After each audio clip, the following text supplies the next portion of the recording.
Where's the kaboom? There was supposed to be an earth-shattering kaboom. Welcome to the Go Use Australia podcast. It's the podcast for Australian shooters who just want the political interferers taken out of shooting.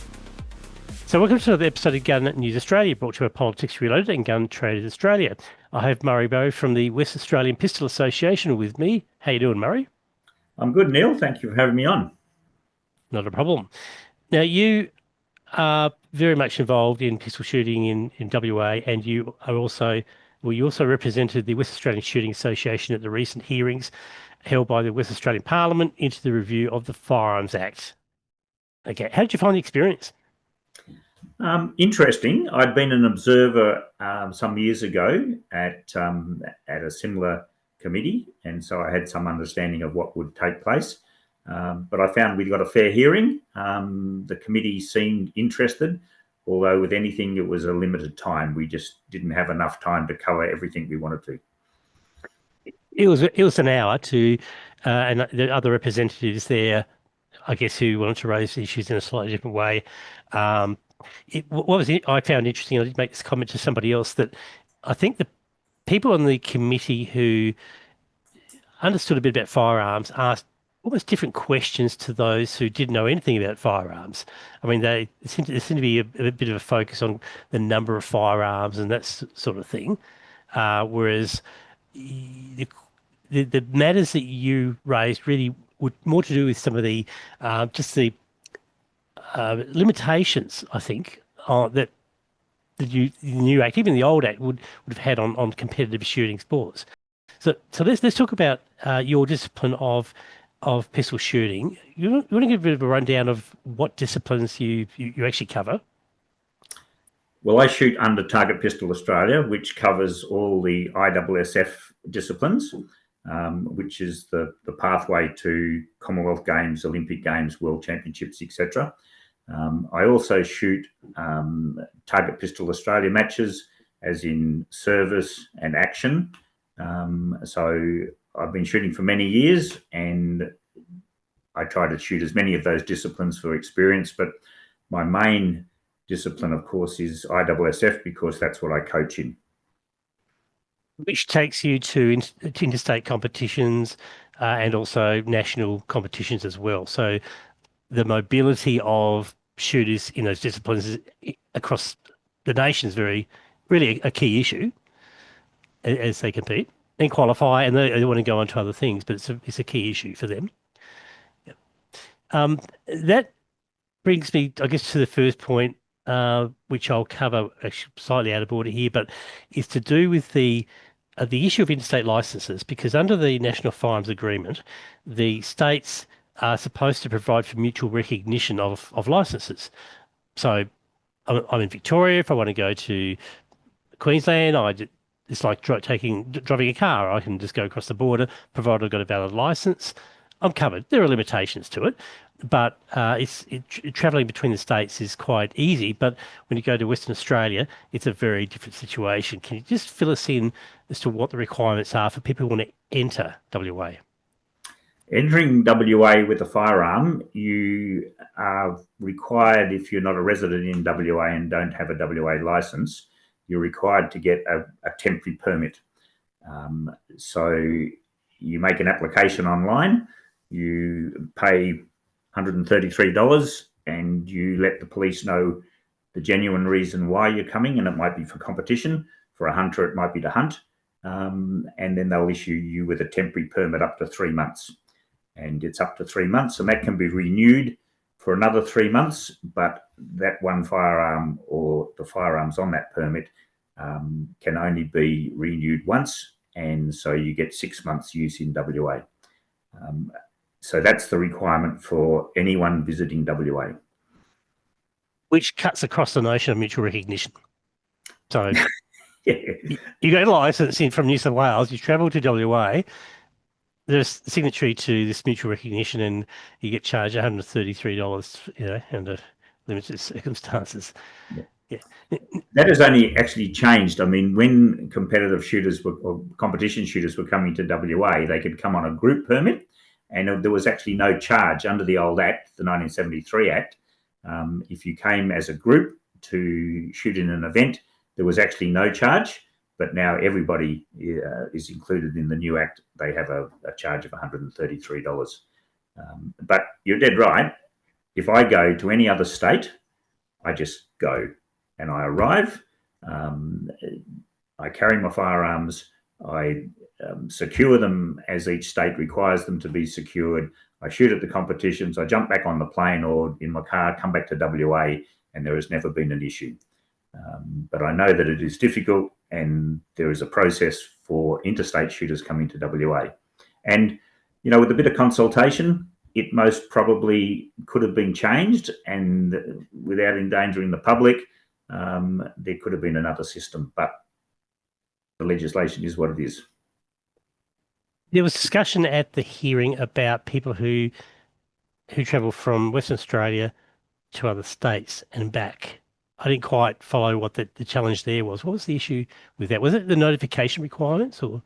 There is now a requirement under the 2024 Act that we have to notify the Commissioner when we take a firearm out of WA. We need to tell them the date we're leaving, the firearm we're taking, the event we're attending, and the approximate date of return.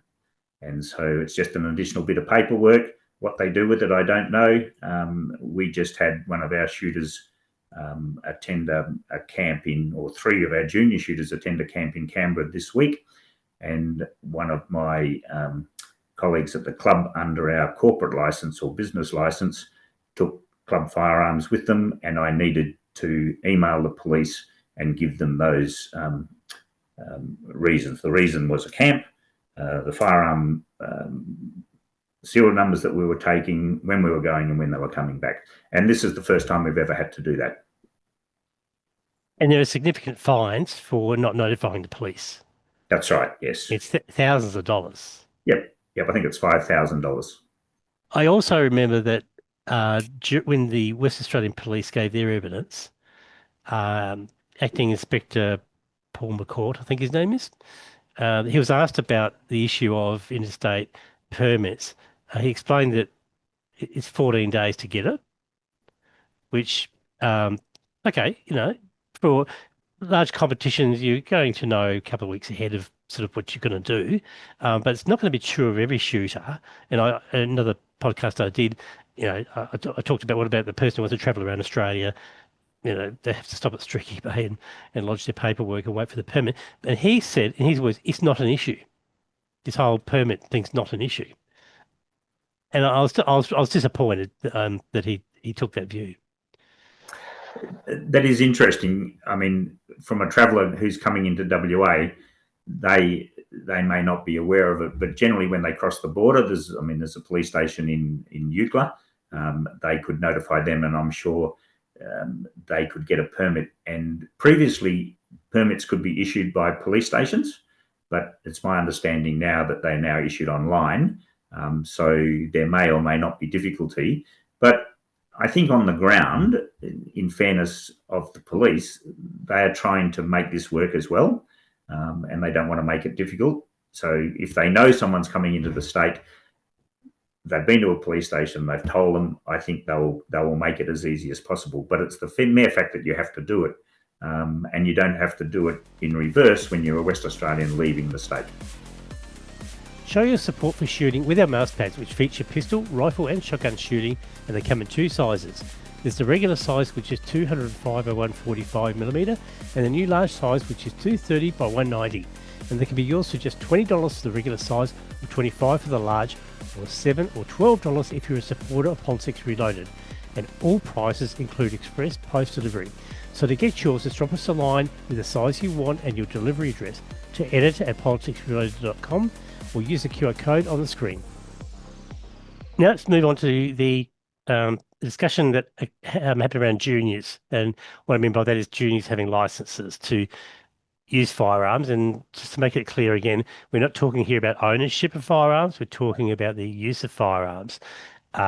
It's quite common, has been for many years, that juniors in other states, and I think for a while in WA, have been able to either have a license or permit of some sort to engage in competitive shooting, But now we've got groups that are saying that they want the age raised to 18 without actually thinking about what that means. When that issue came up, were your thoughts about, I guess, the awareness of junior involvement in shooting? I was surprised when the chair mentioned that there were groups that had brought up at the committee that they wanted to raise the age of. I thought they were just talking about the age of licensing, and it's already 18. What I wasn't aware of, that there were groups who wanted the use of firearms limited to someone who was aged 18. And from a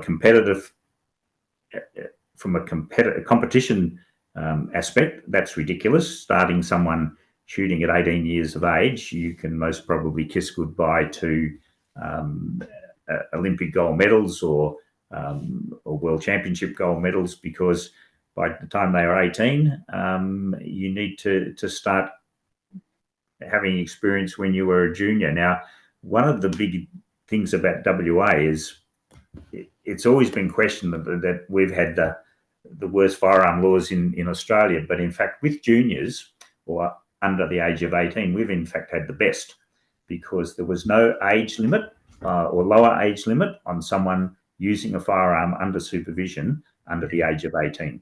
And my fear was always that if they bought in a junior license, that they would raise the age. And that's exactly what's happened. So no junior in WA can use a firearm, any firearm, until they turn 12. Now that's making it difficult for kids to learn to shoot. Obviously, it doesn't affect other states. They've been doing it for some time, but that's something new to us. And so it's taking a little bit of getting used to, but certainly we don't want the use of firearms raised to 18. Licensing, it's been 18 for a long time, and that's not a problem. We don't have an issue with that. Okay. Russell Mark, Olympic gold medalist. He was a national champion in Australia at 16. And I was just looking at Dan Repacholi, who's a federal MP in the seat of Hunter in New South Wales. He took up shooting at the age of 12. Okay, so this is by no means, people who don't understand shooting and don't have any appreciation of this will not know that and won't. When you tell them this, maybe the penny will start dropping. But this was originally raised in one of the first hearings by Steve Bendel from the self-named Australian Gun Safety Alliance. And I'm not sure if anybody in the Australian Gun Safety Alliance has any ISSF qualifications at all, or even if you put a gun in front of them, they would know how to make it safe. So that's where it came from. It was from them, and I think that's where the chair picked it up. Yeah, look, it's a really interesting thing, isn't it? That, and I had to chuckle a little bit. They are trying in WA. There's discussions about lowering the voting age to 16, and you're responsible enough to elect the parliamentarians of the state or Australia at that age, but you're not responsible enough to use a gun under supervision, mind you. And that's anyone under the age of 18 is supervised. And so, yes, I did find it strange that there are people out there who feel that way about firearms and think that under supervision it's not safe. And they've been doing it for years, which is a pity. Yeah, our perception of this is wayward. I mean, I coach, rifle shooters and, adults as well as minors. It's one-on-one. It's fairly intense. At the beginning, obviously, if they get a license and they get more used to things, they can start to, work in a squad. But it is not the Wild West. I think some people might think it is. There are stories, but half the Australian shooting team that goes to the Olympics took up shooting as a minor. That's what this means. So, like you, I was very disappointed that was raised. Good that it was brought to you by the chair, and you were given a chance to explain it. Yep. You also mentioned to me before this recording that there are issues about training within clubs. Can you just run through what that issue? And I think it's an issue you wanted to raise at the committee, but perhaps time got the better of you. Can you tell us what concerns you have about the training requirements in clubs? Some of the things I did manage to discuss, and our organisation has been talking about this for some time, is the new requirements for supervision under the 2024 Act. For some reason, they've put in an arbitrary 5-year figure on holding a license before you can supervise someone unlicensed shooting. Now, previously, clubs and organisations looked after, it was self-managed. And especially pistol shooting, you can't license a pistol until you've been a member of a club and been trained and use it for a minimum of 6 months. So our organisation in WA, and I'll stick to WA because I know it, there's a training process in each club. It's one that was developed by the State Association, and anybody wanting to join a club and buy a firearm spends 6 months initially being trained and then observed and shooting with a club firearm before they can actually purchase and license a firearm. Now, clubs have been self-managing that through the association since pistol shooting started in WA. So it's never been an issue. The police have always known it.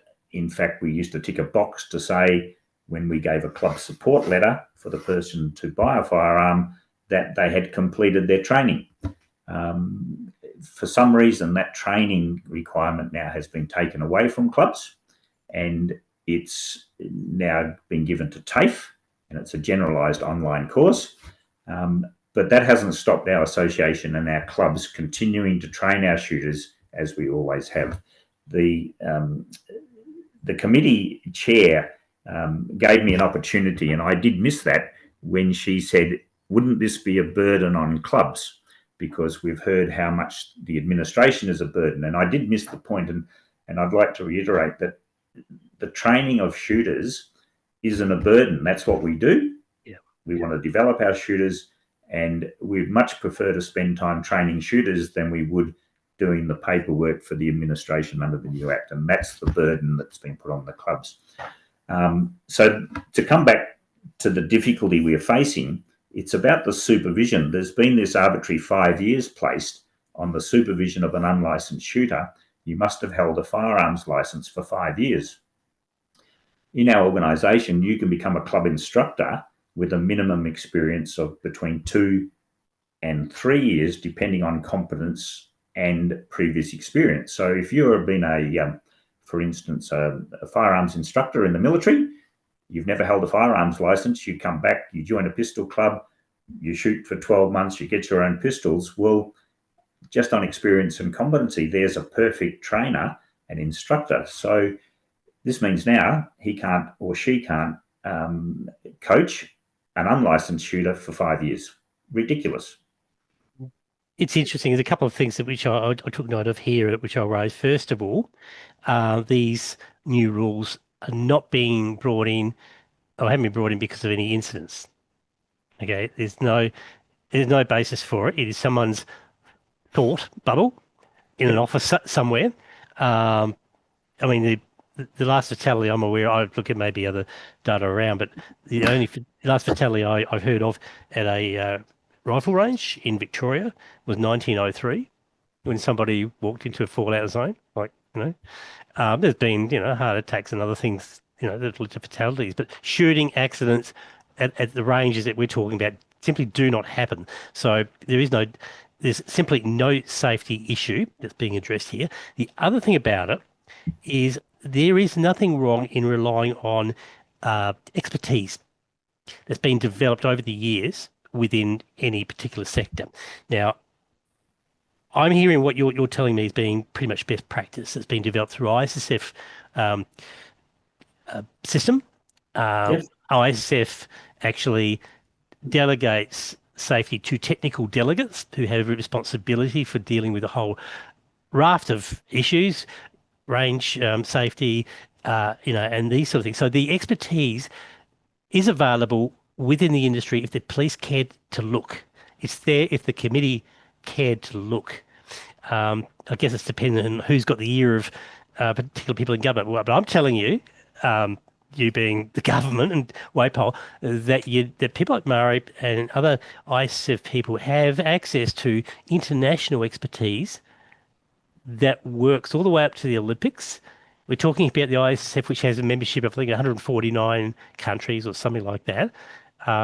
This is no small cheese. This is not some, backwater operation or something. So I think the police and governments are doing a very unwise thing by looking past that.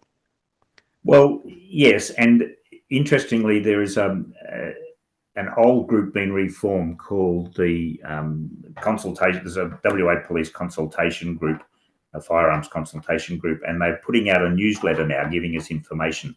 And I think the previous newsletter, it touched on this 5 years supervision, and it was because it was in the Act, there was no discretion with the Commissioner. He couldn't change it. So we're stuck with that unless something comes out of this committee. Sorry about that, I just dropped my phone.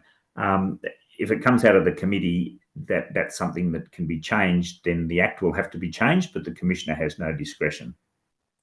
In the latest newsletter, and that was why, excuse me a minute, I picked up my phone, it was discussed again, and the answer was to do, why did they select 5 years? And it was related to, that's what you need if you are teaching a learner driver. You need to have held a driver's license for 5 years. So we've just brought it into line with that.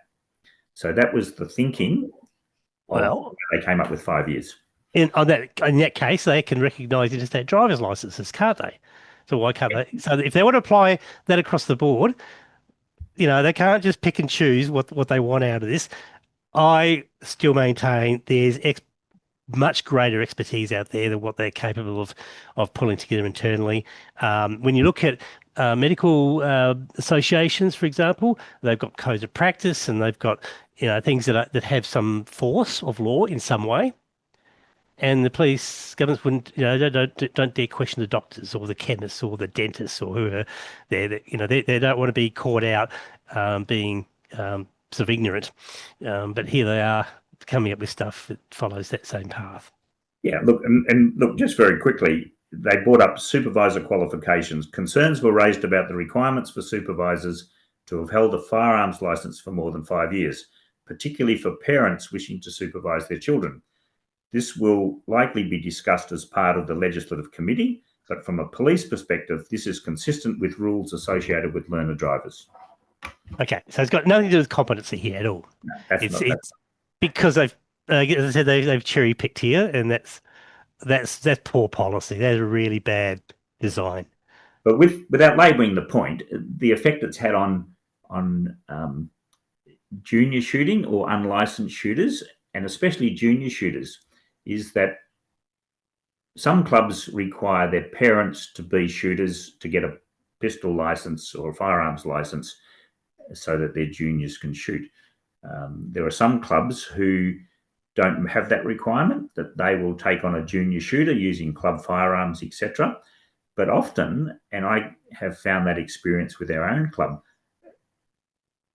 a junior will start and then the parent will start shooting.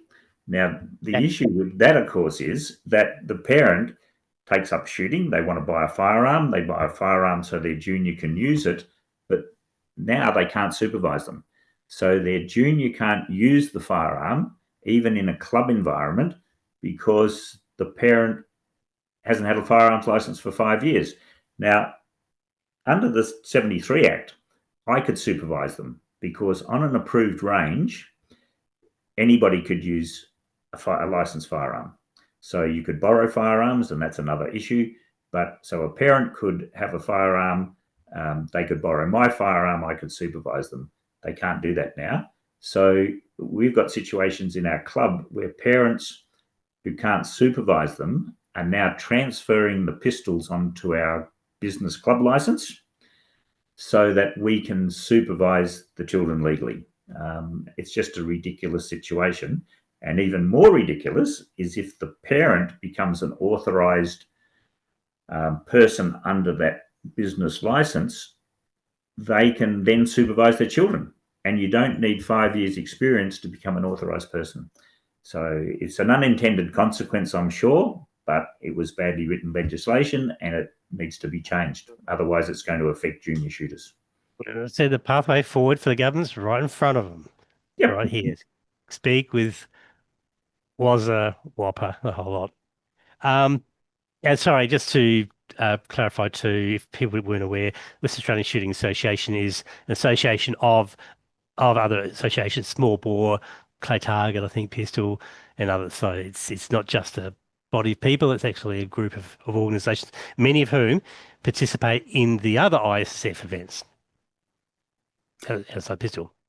Yeah, and it was really interesting with this committee that with so many submissions, and we have members like WA Pistol Association, as I said at the committee, WA Small Bore Rifle Association, Clay Target, sorry, not Clay Target, Sporting. No, we don't have any of the shotguns that are members. But the situation is none of those associations in their own right who put in a submission were asked to appear before the committee.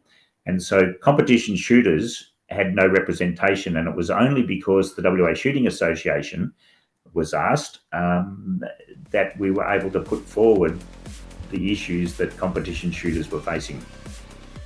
Joining a Patreon channel means you'll see episodes of Gun News Australia as soon as they come out, which means you'll see them before they're released more widely. Plus, we release weekly updates exclusively for members and supporters of Politics Reloaded. It's a great way to support our work while getting the news you want to hear. So sign up now on our Patreon channel at patreon.com/Politics Reloaded. We had so much to cover. As you know, we had the Shooters Union, who represents a lot of shooters, and they have a whole lot of different shooters who they represent, and certainly they have competition shooters, but with only an hour to cover a lot of material. And I thought we were really lucky to be able to get across some of the stuff that's affecting competition shooters in WA. I'm pleased with a lot of the issues that were raised. I mean, you got most of it out. There was obviously, I think the training issue is one you wanted to just expand on a bit here, but the juniors, the interstate license, those sort of things, I thought that to me they were the key issues. And there's other ones too that affect other shooting interests, which we'll get onto in a sec. But those were, I think, quite specific to, I guess, why we're talking now. And maybe to come back to I think one of your original points was about the junior permits and the being able to move from state to state. Our juniors have always had issues, even under the 1973 Act, when they compete in some situations over in the eastern states, because they don't. All the other states have recognition of permits and licenses. Of course, when a West Australian junior turns up, they have no permit. And we've been trying for some time, and in consultation, trying to get some sort of a competition permit. We didn't want the age of shooting to be raised to 12. What we wanted was competition shooters, whether they be small bore shooters, rifle shooters, or pistol shooters. We wanted them to have some sort of, under the Commissioner's discretion, to issue a competition permit so that when we turn up in Sydney, our juniors can shoot, and it's recognised. Look, the other states go out of their way to help us. When we arrive, we just had our nationals in the West, or the pistol, ISSF pistol nationals were in Sydney, and they went out of their way to help us. But every unlicensed shooter, whether junior or adult, had to be one-on-one supervised, and it was just difficult and a lot of paperwork every day. And so even now, under the 2024 Act, we were hoping that there was going to be an introduction of a permit for competition juniors. It didn't appear. Something that was practical, talked about in some limited consultation, and it never appeared in the Act. One of the bodies which I think you mentioned at the hearing, I'm pleased they were mentioned. Unfortunately, their role and their contribution was underplayed in this whole review, although I know they can't really put in a submission because of their links with government, is Shooting Australia, to actually help draw that bigger picture, top down, to say, actually, this is how shooting in Australia in ISSF is organised. pistol, rifle, shotgun. They could have at least helped answer some questions about, I guess, testing those links and those things, because that's a very real environment. I would not have expected them to put a submission into what was really getting to be a political review. I can't do that. But gee, they had some important, they could have really put in some important information if the committee had have asked them. Yep, most certainly could have. Yep. Yeah. Okay, so limitations on the numbers of firearms, that came up a number of times. And do you just want to talk through what it means for competitive shooters in what you do? What some of the challenges there will be? Especially in under Target Pistol Australia, because of the number of disciplines. Now, ISSF, we have, as you would know, 5 disciplines that we shoot, and each discipline requires a different firearm. If you also shoot in some of the TPA events like service pistol, WA 1500 and action pistol, you basically need a different pistol for each discipline. Now, if you decide to just shoot one discipline or one match, then that's fine. But most of our shooters generalize, they shoot in most of the disciplines and specialize in 1 or 2. And that becomes difficult when there's an arbitrary limit of 10. Now, the police have introduced, or the WAPOL have introduced, inverted commas, an elite shooter dispensation, where if you are competing at a certain level and we yet to know that level, you can apply to have additional firearms. Now, we don't know the upper limit on that, and we don't know how regularly you have to be competing at that level, because one of the issues, of course, is that you might shoot black powder this year and concentrate on it, and then next year you might decide to take another discipline and concentrate on that. What do you do with your black powder pistol? It usually stays in the safe for 12 months. You don't want to sell it because you will most probably shoot it next year. And so this is always the problem with a competition shooter, unless they're specializing, as Daniel Repiccioli does. He specializes in air pistol in the Olympic Games, and he focuses on that, and that's fine. He most probably only needs 2 pistols, and he can compete at a world-class level. But a club shooter who concentrates on several disciplines has an issue. Now, it was very early in the consultation, and this figure of 10 firearms came up. I remember our president of the WA Pistol Association going to a meeting, coming back and saying they seem to have the number 10 in their mind, and this is what we're going to have to end up with. And subsequently it was. Now, the interesting thing there was pistol shooters, if they also shoot other things, if you're a hunter and you have 3 or 4 or 5 long arms for hunting, that's included in your 10 firearms. For some reason, the agricultural industry, and good luck to them, managed to get primary producers to have 10 firearms for primary production, but they were allowed an additional competition license, which allowed them, if they were competition shooters, to have 10 competition firearms, whether long arms or pistols. Now, it seemed practical to me as a recreational shooter with long arms. If I was to have 5, the limit of 5 rifles for recreational shooting and 10 for competition, that would be much more reasonable. But for some reason, for competition shooters on a competition license, they included your recreational firearms with your competition and this magic number of 10. So that is difficult for our competition shooting. And I just want to kill any idea that keeping, swapping between disciplines is a simple matter of selling a gun, buying another one and going back. I've got a competition rifle I use every week. It took me 6 months to get it right for me. Hand stock, butt plate, sights, everything. 6 months just to get it working reasonably well, another 2 years to get it exactly where I want. So they're the challenges. I'm not a pistol guy. I wouldn't have the first clue about sort of the timeframes you work to, but it'll be similar issues. You can't just say, okay, go get another air pistol, or okay, It would What- be. what- It would be nice. It would be, or if we could swap like for like, would be even good. But we can't. There's no sphere anywhere is like that. Car racing, golf. I think I might have forgotten. I can't remember if we actually spelled out what ISSF is. The International Shooting Sports Federation, which is a vast improvement on the previous name that it had, which was UIT, and I got no chance of pronouncing it because it's some French thing. So that's if people didn't know, that's what it is. Okay.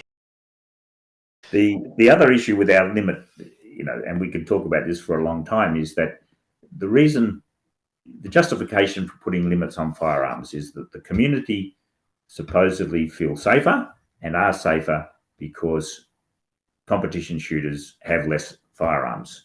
Now, the interesting thing is, it is in fact had the reverse for competition shooters, because the law that now no longer allows us to borrow a firearm on an approved range. So we've never been able to borrow a firearm. I couldn't use a rifle of my mates when I was out shooting, but on an approved range, I could borrow a licensed pistol off another shooter.